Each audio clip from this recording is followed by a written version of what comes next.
చెప్తున్నారు. అందువల్ల ఒక విధంగా చెప్పాలంటే బొద్దింకల యుద్ధం కొనసాగుతుంది, ఇంకా తీవ్రతరం అవుతుంది. వీళ్ళతో పాటు ప్రకృతితో కలిసి ఉండే రైతులు కూడా చేతులు కలిపే ఒక అవకాశం కూడా కనిపిస్తుంది. ఇవన్నీ ఉన్నప్పుడు కూడా నేర్చుకోకపోగా ఇంకా ఇంకా దారుణంగా ఇప్పుడు వీళ్ళలో చెప్పుకోవాల్సింది మన కంగనా రనౌత్. ఆమె ఎంపీ, నటి, ఇదంతా అసలు ఎవరికి పుట్టారురా మీరు? ఎలాంటి వాళ్ళు రా? కుళ్ళు కాళ్ళ వల్ల పొరలాడే వాళ్ళు మీరందరూ వచ్చి ఆందోళన చేస్తారని ఆమె పార్లమెంట్ మెంబర్ ఆమె మాట్లాడతారు.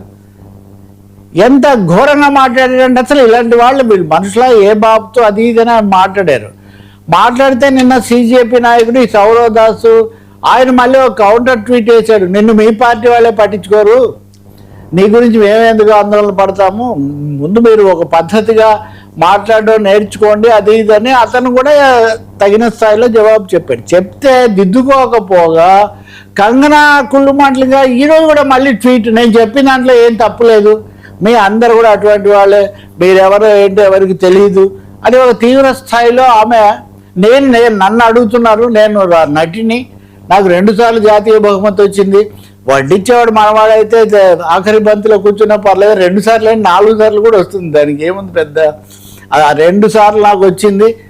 అతను అన్నది ఏంటి, సౌరవ్ దాస్ ఒక ఉదాహరణ చెప్పాడు. ఈ కంగనా రనౌత్ తన నియోజకవర్గానికి వెళ్ళి నేను ఎంపీ అయితే ఏమో అనుకున్నాను కానీ ఇంత పని ఉంటుందని నాకు తెలియదని ఆమె అన్నారట. సో ఆమెకు తన ఎంపీగా ఏం పని ఉంటుందో తెలియదని దాన్ని ఆయన ఉదాహరించాడు.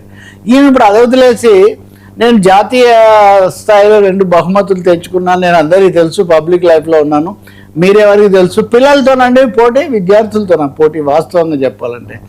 అలాగే ఈ సౌరవ్ దాస్ అనేవాడు విద్యార్థి అంటే గ్యారంటీ ఏంటి అంటే ఇంకా మళ్ళీ మొదలు వర్మ. మీరు చూడండి, దేశభక్తిని శంకించటం, పౌరసత్వాన్ని శంకించటం, మీ మూలాల గురించి ప్రశ్నించటం, ఇదంతా ఇప్పుడు ఆ విద్యార్థుల మీద దాడి.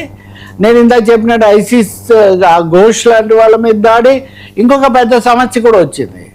వీళ్ళలో ఒక ఆయన మోహన్ దాస్ అని ఒకతను, కేరళకు చెందిన అతను, సంఘ పరివార్ వాటితో పనిచేశాడు. అతను ఒక మాట అన్నాడు, చాలా భయంకరమైన మాట అన్నాడు. అక్కడ అంతా అల్లరి చిల్లరి గ్యాంగ్ అంతా చేరారు, మీరు కూడా చాలా వీడియోలు చేసినట్టున్నారు కదా, ఇలాంటి వాళ్ళంతా ఉన్నారు.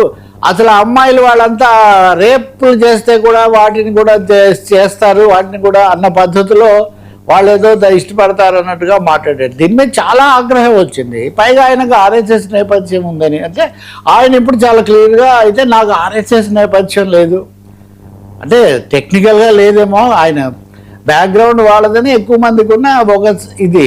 కాబట్టి కొంతమంది ఏమో తప్పు చేశాము అని మురళీ మనోహర్ జోషి ఆలస్యంగానైనా రాజీనామా చేశారని చెప్తుంటే, ఇంకోవైపున ఈ మాటలు కంగనా రనౌత్ లాంటి వాళ్ళు.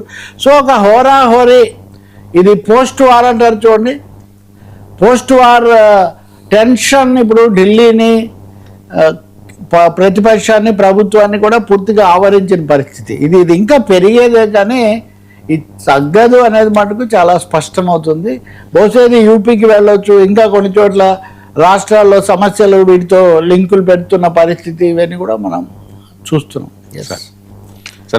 ఒక్కడైతే ఉంది, ఎక్కువ మందికి విద్యార్థుల మీద సానుభూతి ఉంది, పోరాటం ఏదో జరిగింది, కొంతకాలానికి ఒక చర్య తీసుకున్నారనే అభిప్రాయం ఉంది. దీన్ని గుర్తించి మెలిగితే చాలా మంచిది. వాళ్ళని అవహేళన చేస్తే మటుకు ఇంకా పెరుగుతుంది అనేది చాలా స్పష్టం. సరే, ఏపీ విషయానికి వస్తే టార్గెట్ లోకేష్